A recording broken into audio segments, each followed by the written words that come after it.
날이 많이 추운데 오시느라고 고생들 많이 하셨죠. 오늘 발표회는 좀 기존과 다르게 색다른 장르로 준비를 해보느라고 했는데요. 연습 기간이 너무 짧았어요. 연습 한 2-3번 정도밖에 안 하셨는데 우리 수강생분들께서 너무 실력이 출중하시니까 그냥 금방금방 터득을 하시더라고요. 그래서 아마 오늘은 색다른 자리가 될 거라고 생각합니다. 또 이 자리를 빛내주기 위해서 멀리서 오신 여러분들도 너무너무 감사드립니다. 오늘 한번 잘 보세요. 거기하고 또 어떻게 다르게 진행이 되나 아마 새로운 학습이 될 것 같습니다. 오늘 그동안의 그런 아름다운 노력들이 참 좋은 결실로 맺어져서 좀 색다른 크리스마스 선물이 되기를 바라겠습니다. 오늘 컨셉은 올해 한강 작가가 노벨문학상을 탔죠. 그래서 얼마나 기쁜 일이에요. 그래서 그것을 축하해주기 위해서 제1부는 그분의 작품을 가지고 시와 소설을 가지고 낭독을 준비를 했고요. 2부는 저희 회원님들이 개개인이 실력이 굉장히 좋으세요. 그래서 특별한 세 분을 모셔서 어울림 무대를 만드는 그런 시간을 마련했습니다. 한강 작가는 1970년도 전라도 광주에서 태어났습니다. 그래서 광주에서 초등학교를 조금 다니다가 서울로 유학을 가서 거기서 공부를 하면서 연세대 국어국문학과를 졸업을 했어요. 대학원도 거기서 다니고요. 근데 이분 집안이 전부 문학가의 집안이에요. 아제아제 바라제라는 많이 들으셨죠? 그 아버지가 그 글을 쓰신 분이에요. 한승원님. 근데 이분은 1993년에 개관문학과 사회 겨울호로 등단을 했고요. 1년 후 1994년에 소설로서 서울 신춘문예 붉은 밭으로 또 소설 등단을 했습니다. 시인이자 소설가 또 아동문학가인 한강은 올해 노벨문학상 수상자로서 아주 깊이 있는 그런 문학세계로다가 국내외에 많은 독자들에게 큰 영향을 미친 작가입니다. 문학을 통해서 인간 존재의 본질과 고통 그리고 삶과 죽음의 경계를 탐구하면서 그 과정을 시적이고 고요한 언어로 풀어내는데 이분의 손끝에 기술이 있습니다. 그래서 특별히 일반 소설과 달리 시적인 그런 문장 때문에 아마 굉장히 호응이 좋았던 것 같습니다. 이 소설을 통해서 한국 사회의 역사적인 그런 배경과 사회적 문제를 아주 섬세하게 반영하면서 인간 존재의 복합성과 미묘함을 그런 독자들에게 전달하고 있죠. 이분의 작품은 독자들에게 아주 깊은 사유를 요구하고 있습니다. 그리고 세계문학의 중요한 지점에서 새로운 목소리를 선보이고 있습니다. 2월 한강 낭독 임연호 이정희 문재신 나의 어머니 52살 윗입술이 잘 부르트시고 반세기를 건너오시면서도 웃을 때면 음조나 표정이 소녀 같은 아니 소년 같은 분 고즈넉한 저녁 딸과 마주 앉아 마늘을 따신다. 어디선가 들려오는 불피리 소리 바람찬 창으로 두리번거리던 딸은 소리의 주인공을 발견 못한다. 이렇게 또 봄이 온다는 건가? 딸은 믿을 수가 없다. 구성진 가락은 단이부강의 푸른 물, 윤신덕이 부른 노래.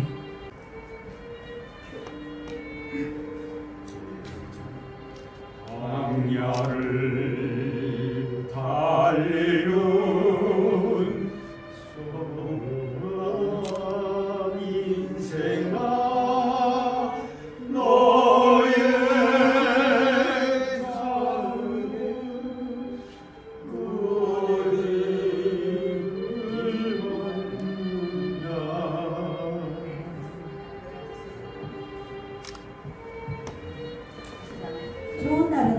지나가 버린 것 같아요, 엄마. 어머니 조용히 웃으신다. 너도 지금 좋은 짝 아니냐? 이젠 저도 책임져야 될 나이가 된걸요. 곧 졸업이에요. 어머니 일어나 가스레인지불을 줄이신다. 너희 애할머니 하시던 말씀이 다 맞아야. 비 피하려고 잠시 굴에 들어갔다 온 것만으로 그렇게 청춘이 가버린다고. 그렇게 청춘이 갔어요, 어머니. 늪 같은 청춘이 며칠 밤 무그룹으로 다 새어나가 버렸어요.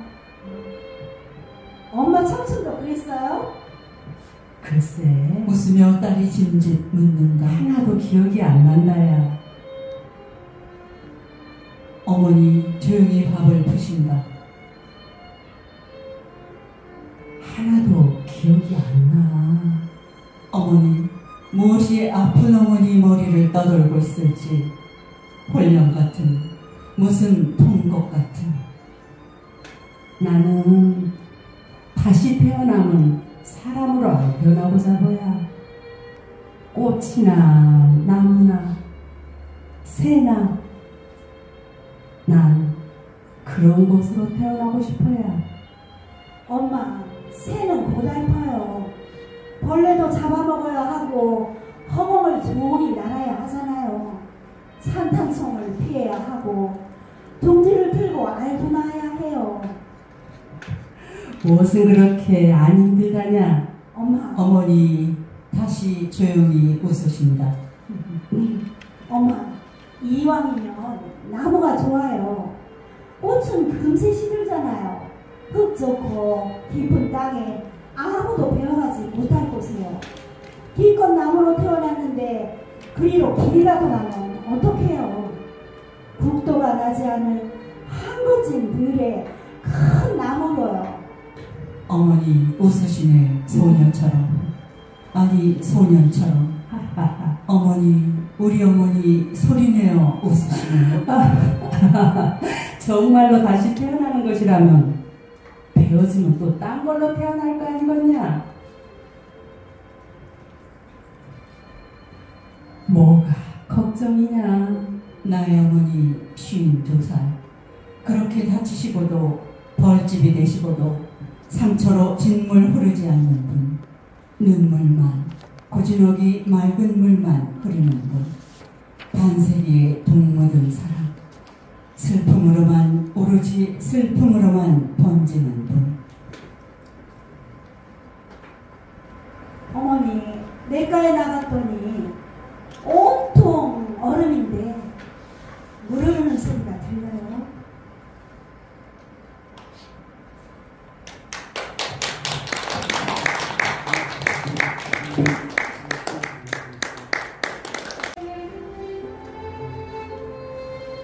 괜찮아. 한강. 낭독 차애희. 이종환. 태어나 2달이 되었을 때 아이는 저녁마다 울었다. 배가 고파서도 아니고 어디가 아파서도 아니고 아무 이유도 없이 해질녘부터 밤까지 꼬박 3시간. 거품 같은 아기가 꺼져버릴까봐 나는 두 발로 껴안고 집안을 수없이 돌며 울었다. 왜 그래? 왜 그래? 왜 그래? 내 눈물이 떨어져 아이의 눈물에 섞이기도 했다. 그러던 어느 날 문득 말해봤다. 누가 가르쳐준 것도 아닌데 괜찮아. 괜찮아. 이제 괜찮아. 거짓말처럼 아이의 울음이 그치진 않았지만 누그러진 건 오히려 내 울음이었지만 다만 우연의 일치였지만 며칠 뒤부터 아이는 저녁 울음을 멈췄다. 서른이 넘어야 그렇게 알았다. 내 안에 당신이 흐르기 때 어떻게 해야 하는지 울부짖는 아이의 얼굴을 들여다보듯 짜릿한 거품 같은 눈물을 향해 괜찮아, 왜 그래? 가 아니라 괜찮아, 이제 괜찮아, 괜찮아, 이제 괜찮아.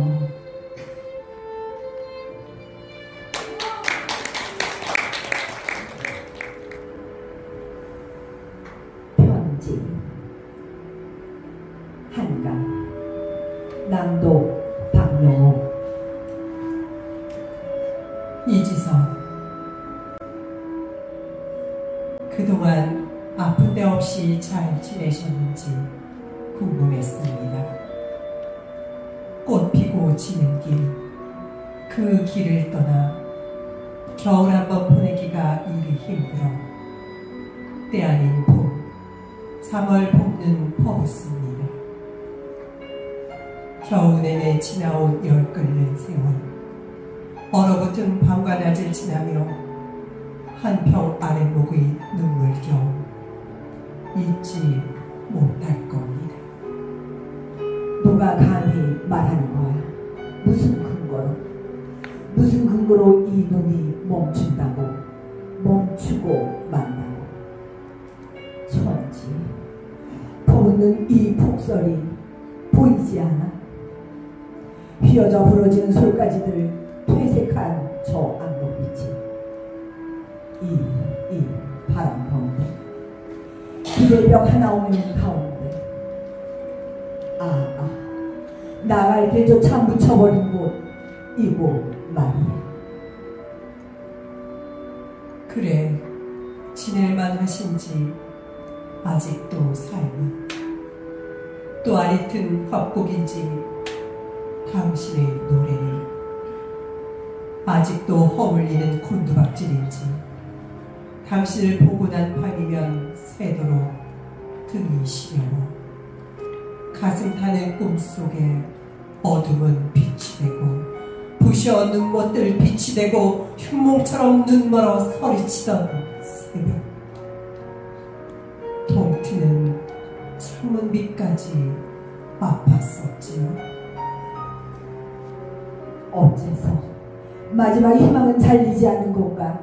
지리멸렬한 믿음, 지리멸렬한 희망, 계속되는 호흡, 무기력한 구토와 사망, 젠장한 사망. 악물린 입술, 푸른 인간 붓던 눈에 지금쯤은 달리단 물들이 고였는지 보고 싶었습니다. 한 번쯤 세상 더 산 사람들처럼 마주보고 웃어보고 싶었습니다. 사람이었을까? 이를 사람 좋다 없었던 날들을 지나 여기까지 눈물 겨울도 없는 날들, 파도와 함께 쓸려가지 못한 목숨도 얼밭에 뒹굴고 당신 없이도 천지의 봄이 왔습니다. 눈 그친 이곳에 바람이 붑니다. 더운 바람이 몰아쳐도 이제는 춥지 않는 바람이 봄말 같은 햇살을 몰고 옵니다. 이 길을 기억하십니까? 꽃 피고 지는 길, 다시 그 길입니다. 바로 그 길입니다. 바로 그 길입니다.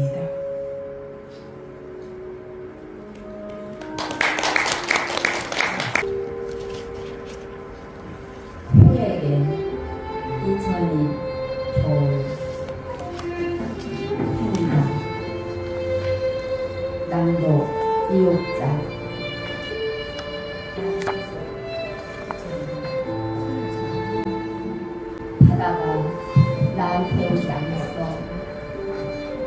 어느 얼굴로 아름다웠다.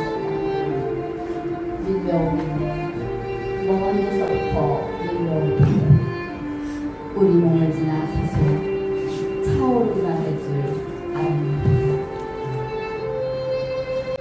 바다가 너한테 오지 않았니? 하지만 다시 밀려들기 시작할 땐 다시 끝없을 것처럼 느껴지겠지. 내 다리를 끌어안고 뒤로 섰겠지. 마치 내가 그 어떤 것 바다로부터조차 널 지켜줄 수 있는 것처럼. 기침이 깊어 먹은 것을 토해내며 눈물을 흘리며 엄마를 부르는 것처럼 마치 나에게 그걸 멈춰줄 힘이 있는 듯이. 하지만 곧 너도 알게 되겠지. 내가 할 수 있는 일은 기억하는 일뿐이라는 걸. 저 번쩍이는 거대한 흐름과 시간과 성장,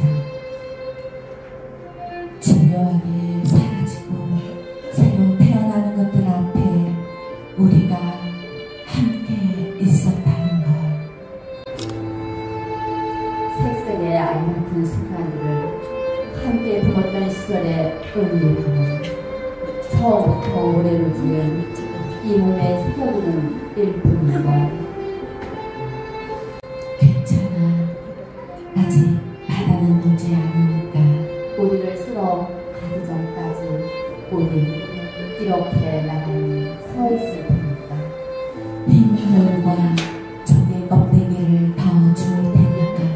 파괴해져든 신발을 말릴 테니까.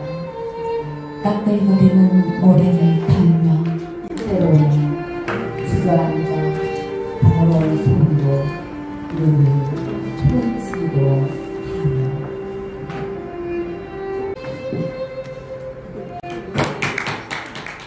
달빛, 한강,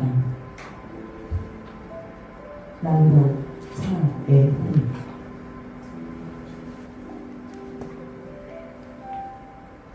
서늘한 손이 이마를 어루만진 듯해 여자는 잠에서 깨어났다.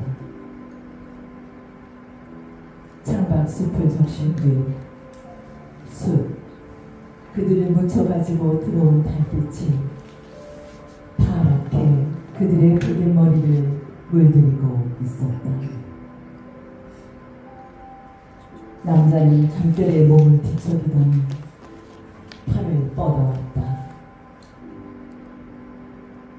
여자가 몸을 일으켜 앉은 탓에 남자의 손은 빈 이부자리 위에 힘없이 얹혔다.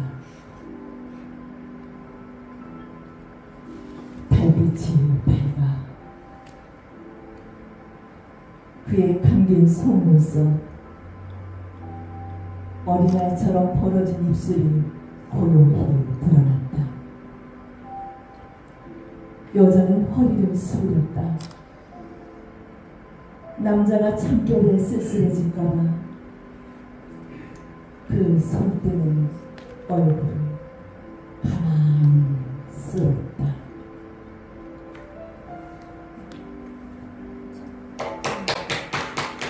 바람, 한강, 남도 김경자, 김맹철.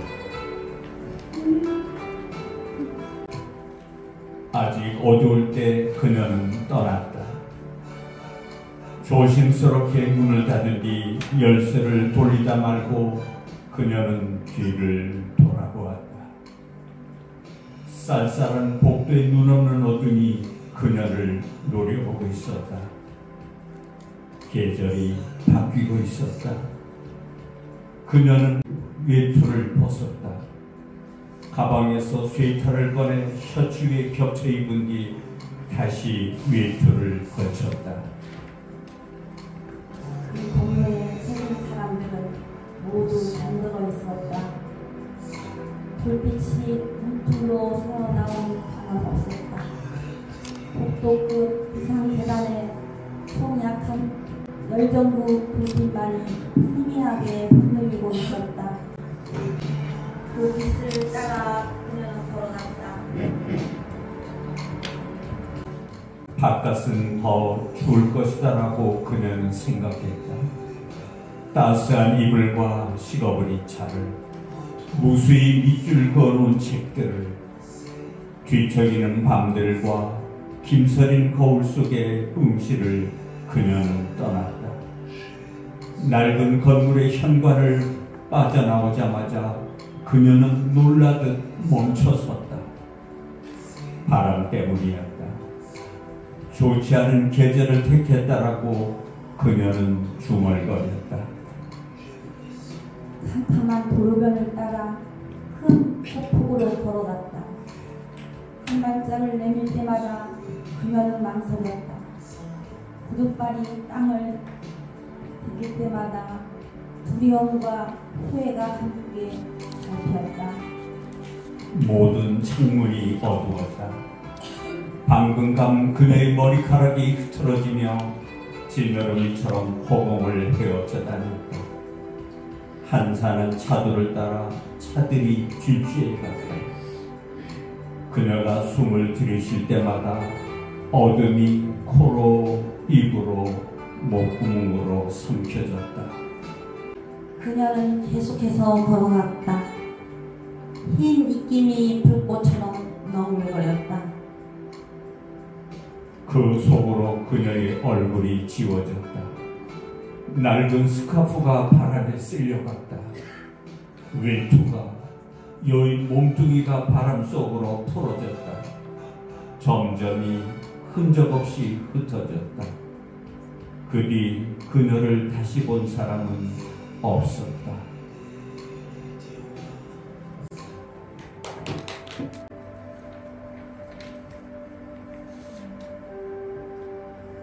어깨뼈. 소설 한강. 낭독 임영호.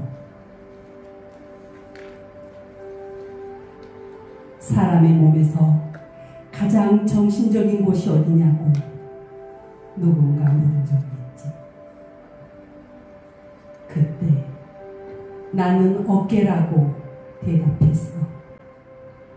쓸쓸한 사람은 어깨만 보면 알 수 있잖아.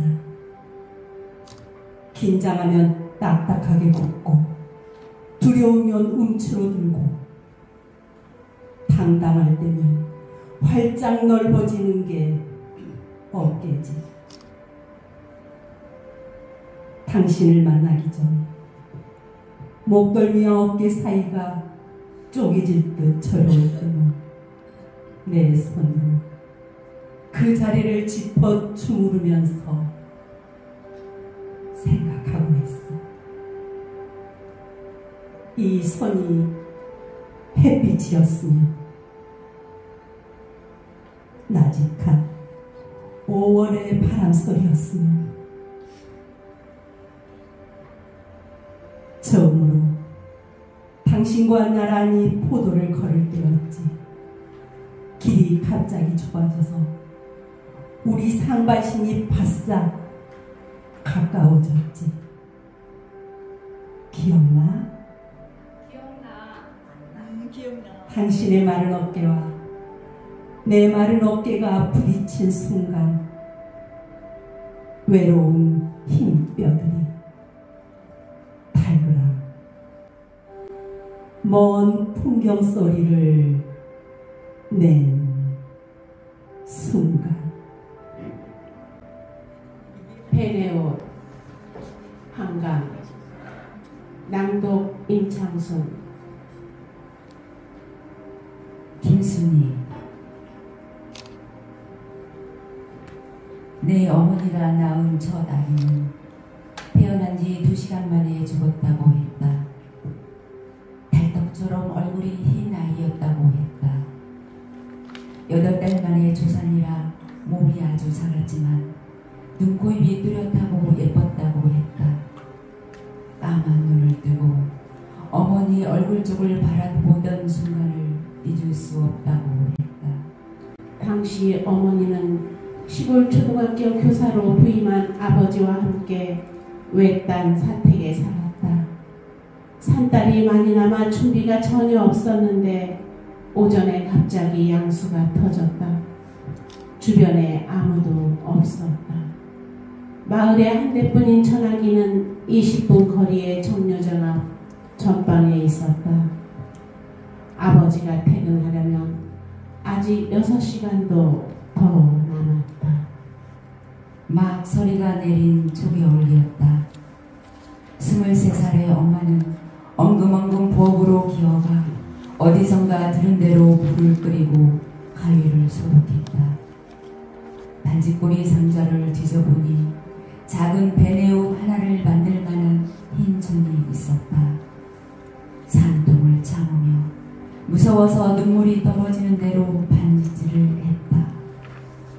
베네옷을 다 만들고 각보로 쓸 혼이물을 꺼내놓고 점점 격렬하고 빠르게 뒤돌아오는 통증을 견뎠다. 마침내 혼자 아기를 낳았다. 혼자 탯줄을 잘랐다. 피 묻은 조그만 몸에다 방금 만든 베네옷을 입혔다. 죽지 마라 제발. 가느다란 소리로 우는 손바닥만한 아기를 안으며 배풀이에 중얼거렸다. 처음엔 꼭 감겨있던 아기의 눈꺼풀. 1시간이 흐르자 거짓말처럼 방긋 열렸다. 그 까만 눈에 눈을 맞추며 다시 중얼거렸다. 제발 죽지 마. 1시간쯤 더 흘러 아기는 죽었다. 죽은 아기를 가슴에 품고 모로 누워 그 몸이 점점 싸늘해지는 걸 느꼈다. 더 이상 눈물이 흐르지 않았다. 더 이상 눈물이 흐르지 않았다. 소년이 온 날 제2장 검은 소매 일부 소설 한강 낭독 박명옥 맹철 서칠수 이지성 이종헌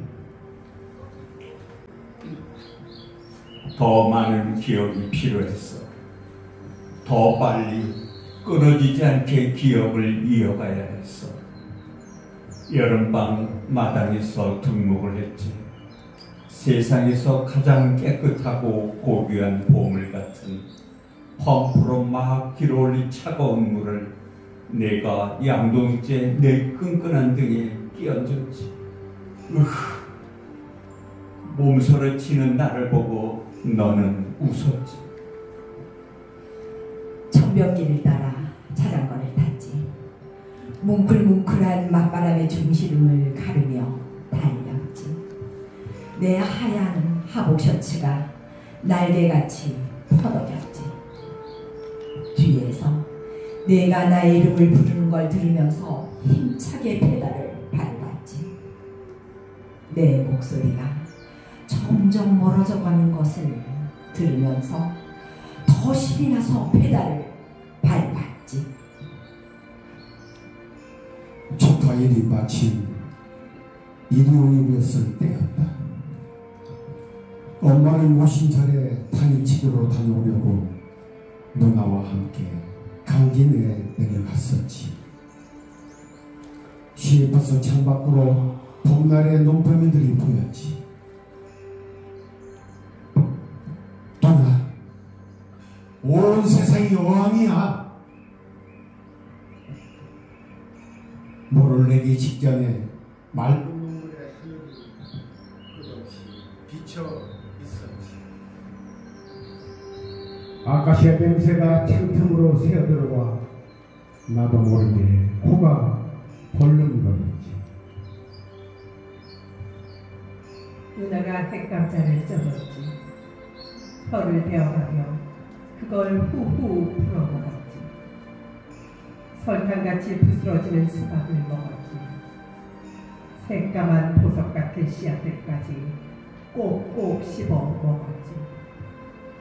국화빵 봉지를 스웨터 속 왼쪽 가슴에 붓고 누나가 기다리는 집으로 달렸지. 두 발은 얼어서 아무 감각이 없었지.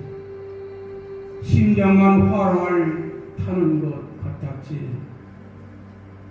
키가 자라고 싶었지. 발굽혀펴기를 40번 연달아 하고 싶었지. 언젠가 여자를 안아보고 싶었지. 나에게 처음으로 허락된 여자, 얼굴을 모르는 그 여자의 심장 언저리에 떨리는 손을 얹고 싶었지.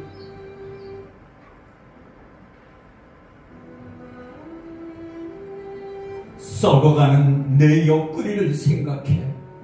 거기에 관통한 총알을 생각해.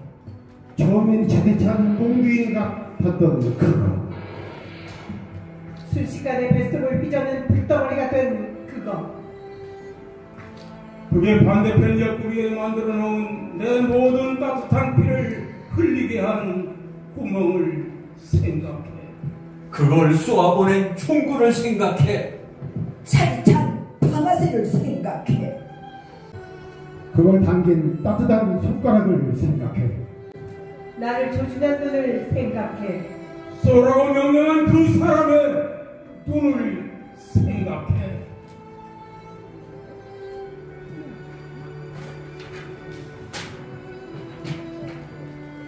그들의 얼굴을 보고 싶다.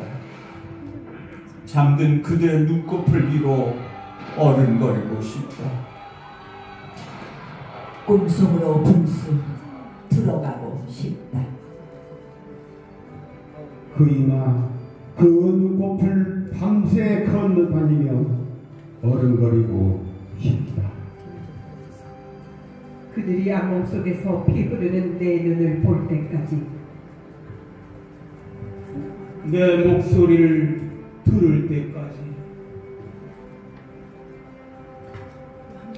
왜 나를 쐈지? 왜 나를 죽였지? 고요한 낮과 밤들이 지나갔어. 새벽과 저녁에 부른 어스름이 지나갔어. 자정마다 찾아오는 군용 트럭의 엔진 소리가 날카로운 전교중 불빛들이 지나갔어.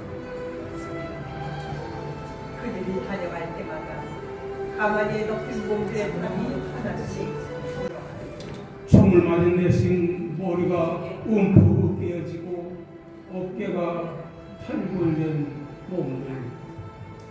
그 사이 드문드문 섞인 환자복에 흰 붕대를 감은 깨끗한 몸들. 한 번은 그들이 쌓아놓고 간 열몇 사람들의 몸매에서 얼굴을 찾을 수 없었어. 목이 잘려당한 게 아니라는 걸 흰 팬티실로 얼굴이 기울어졌다는 걸 깨닫고 나는 어른어른 뒤로 물러났어. 새하얀 은박지 같은 얼굴들이 고개를 뒤로 꺾은 채 덤불숲 어딘가를 향하고 있었어. 눈도 코도 입술도 없이 허공을 올려다보고 있었어. 허공을 올려다보고 있었어.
아줌마.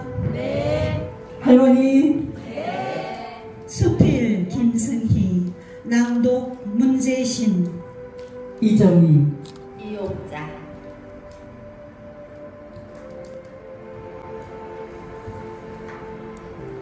단발머리를 갓 벗어난 어느 시간에 우리는 아가씨라는 말을 처음 듣게 된다. 그런 말을 처음 들었을 때 당신은 조금은 수줍고 조금은 자랑스러웠을 것이다. 그러나 당당한 아가씨인 당신은 그런 종류의 수줍음을 떨치고 멋진 두 팔로 인생이라는 바다를 헤엄쳐 나갈 충분한 힘과 빛나는 긍지, 뜨거운 열정을 가지고 있다. 모든 불가능한 것이 가능하다. 그러나 어느 날 당신은 어김없이 아줌마라고 불리게 된다. 결혼했다고 하여 금세 아줌마라고 불리는 것은 아니지만 어느덧 아줌마라고 불리는 시기는 기습적으로 온다. 아줌마라고 점원이 불렀을 때 일부러 외면하고 그냥 지나친 반발의 기억을 누구나 가지고 있다. 언젠가는 의리의리하게 차려입은 멋진 독신 친구와 상점에 갔는데 점원이 그 독신 친구에게도 아줌마라고 부르는 것을 듣고 한참 전부터 이미 아줌마였던 나의 마음속으로 고소한 안도의 감정이 스쳐 지나갔던 기억을 가지고 있다. 아, 저렇게 멋진 독신 여성도 아줌마라고 불리는구나 하고, 아줌마의 시간은 자기 자신이 아니고 가족을 위해 불철주야 노력하는 이타적인 시간이고, 발바닥에 불이 붙어서 산발하고 뛰어다니는 몸 안의 하얀 적과 풍요의 난자가 흘러넘치는 달의 시간이다. 그러나 어느덧 할머니 시간이 온다.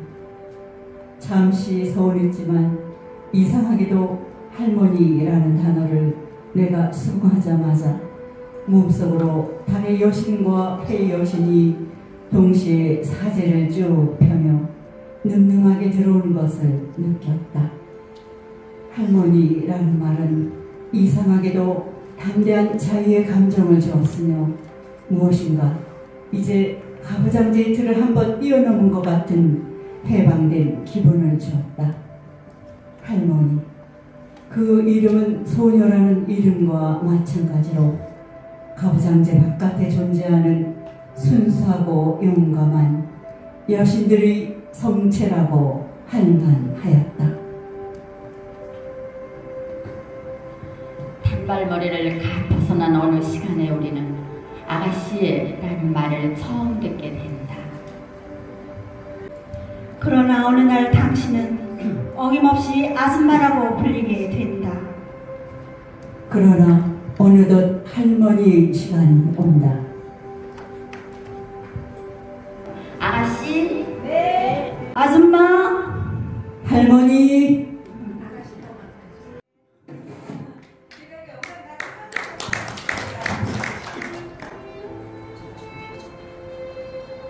슬픈 농담. 복효건. 낭독 임창순. 선칠수.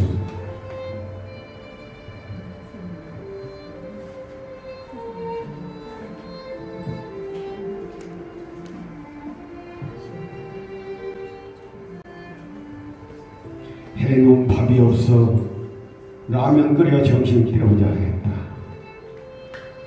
라면 이름이 나가사키 짬뽕이었다. 나가사키 원폭이 생각났으나 곧 잊었다. 여보, 계란 넣을까? 묻는 아내에게 짬뽕에 무슨 계란이냐고 대꾸하니 아내는 우리 연봉에 계란 하나쯤은 먹어 넣어도 되잖아? 농담한다. 먹다 보니 터지지 않은 채 반숙된 계란이 2개나 넣지 말랬더니 2개나 넣었네. 하니 나 혼자 먹을 수 있나? 우리 세대주도 하나 드셔야지. 한다. 세대주였던 아버지는 나가사키 원폭대 규슈 탄광에 노무자로 있었다. 술에 취하면 그 시절 외정 때 나는 쌀이 없어 배골기를 밥 먹던 했다. 귀에 못이 박히도록 말했다. 그러면 나는 속으로 뇌가렸다. 쌀 없으면 라면 끓여 먹지. 라면은 생겨나지도 않은 시절이었고 쌀도 돈도 그 아무것도 없었다는 것을. 내가 학교 때 라면 하나 사 먹을 돈이 없었던 것도 그 탓이었다는 것을 아주 뒤날 알았다. 원폭이 규슈가 아닌 나가사키에 떨어진 것을 위안으로 삼고 살아야 했을까? 라면 하나 끓여 먹는데 불어터진 가족사가 농담처럼 스쳐갑니다. 국물은 힘을 건데 되게 맵다. 눈물이 나올 정도는 아니었다.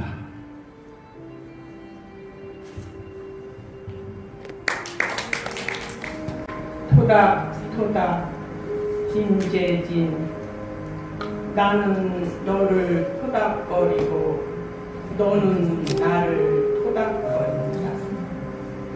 삶이 자꾸 아프다고 말하고 너는 자꾸 괜찮다고 말해. 바람이 불어도 괜찮다. 혼자 있어도 괜찮다. 너도 자꾸 토닥거린다. 나도 자꾸 토닥거린다. 다 지나간다고.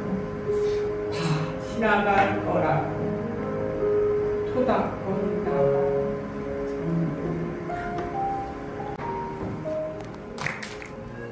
사랑은 끝이 없다네. 박노해.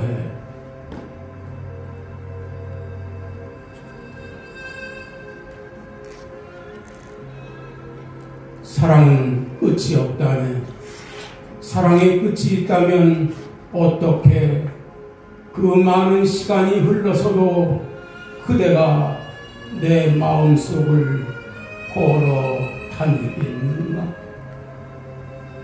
사랑의 끝이 있다면 어떻게 그 많은 강을 건너서도 그대가 내 가슴에 등불로 환하겠는가? 사랑의 끝이 있다면 어떻게 그대 이름만 떠올라도 포도득 한순간에 날아 오르겠는가? 그 겨울 새벽길에 하얗게 쓰러진 나를 어루만지던 너의 눈물, 너의 기도, 너의 입맞춤, 눈보라 얼음산을 함께 떨며 넘었던 뜨거운 그 숨결이 이렇게도 생생한데 오늘도 길없는 길로 나를 밀어가는데 어떻게 사랑의 끝이 있겠는가? 신별로 타오른 우리의 사랑을 너는 이제 잊었다고, 너는 지워버렸다고,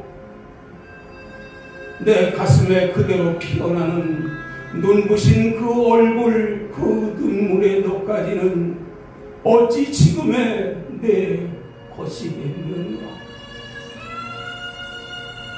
그 많은 세월이 흘러서도 가만히 눈 감으면 상처난 내 가슴은 금세 따뜻해지고 지친 내 안에선 세상을 다 얻은 해맑은 소년의 까치걸음이 날 올리는데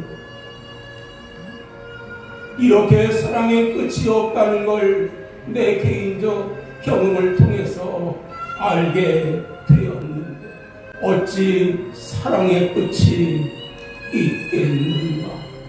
사랑은 끝이 없다네.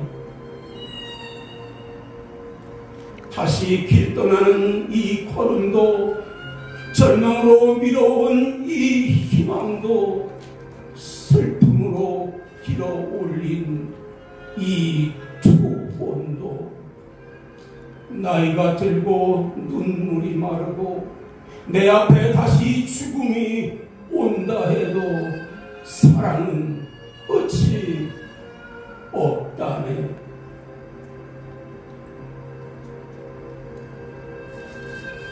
나에게 사랑은 한계도 없고 머무름도 없고 패배도 없고, 사랑은 늘 처음처럼, 사랑은 언제나 시작만 있는 것. 사랑은 끝이 없다네.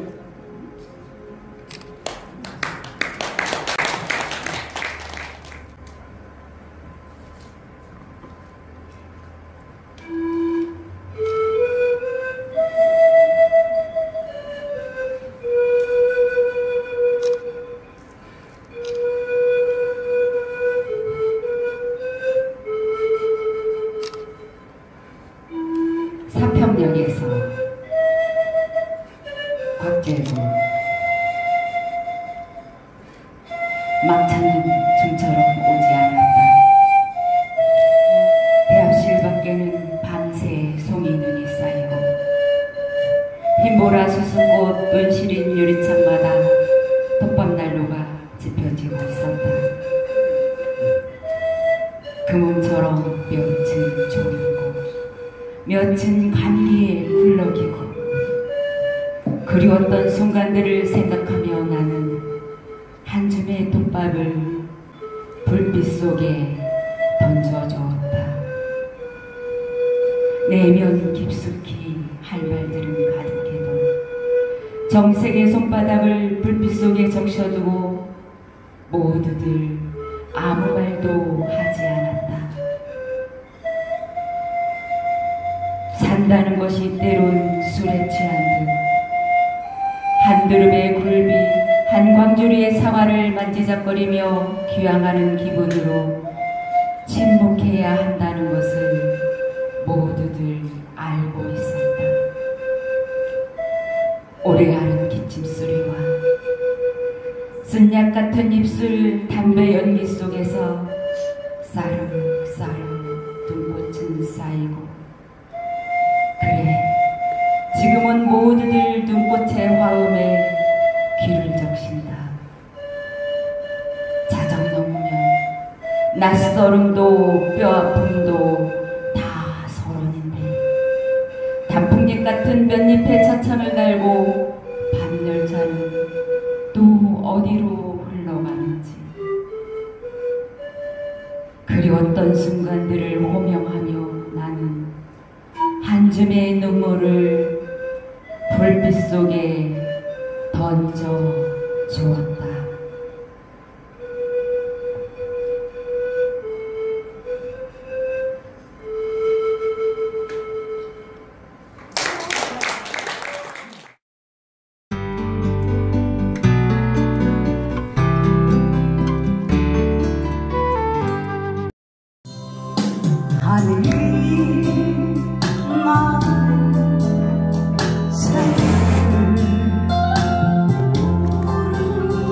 저 하늘 위에서